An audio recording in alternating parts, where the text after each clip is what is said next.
Hello, this is the Stupid Box, the hack you wish you would have had, APSI 2025 edition. When we received this assignment from Dr. Phillips, I was pretty much curious as to what I was going to talk about. So I asked some students who are in music schools, and they said, "You should talk about this, Miss Garza." So today I'm going to introduce what the Stupid Box is. My objectives include what it is, when to introduce it, where to use it, how to use it, why to use it, and some advice for using it. It's really familiar. Some of you have seen something such as the chord matrix right here, or Nancy Scoggins in the Baron's Guide calls it the chord menu. It's a tool used for harmonic analysis, part writing, harmonic dictation, and harmonization. I don't call it one of these things because I've changed it a little bit.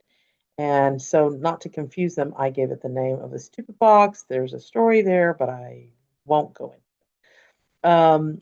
After years of using the matrix and the chord menu as it traditionally is shown to us, my students would still have issues with putting the misspelling chords or the wrong bass notes or things like that, even though they knew the inversion hotline and they could sing it and memorize it. There's still numerous errors.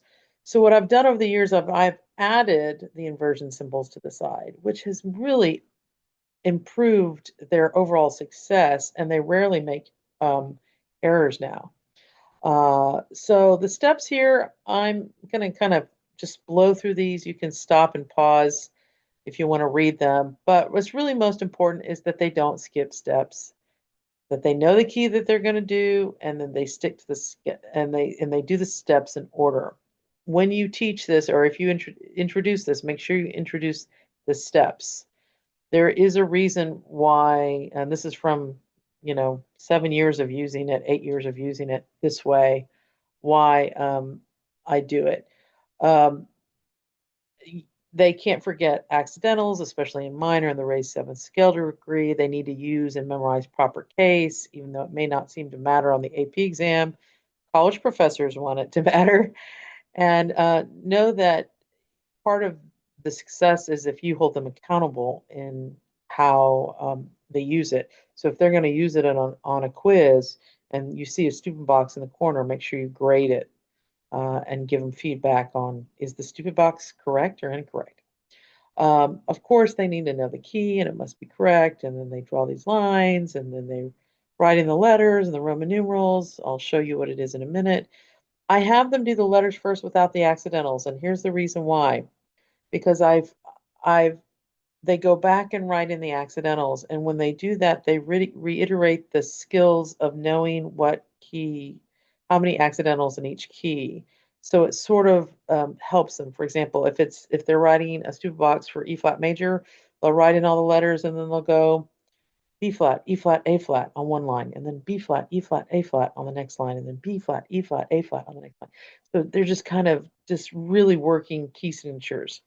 If it's in minor, so say that that was now in C minor instead of E flat major, then that they would go back and write B natural, B natural, B natural, and erase that B flat or put a natural next to it or something so that they knew.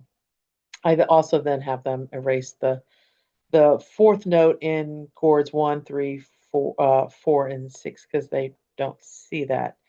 So here's what one looks like.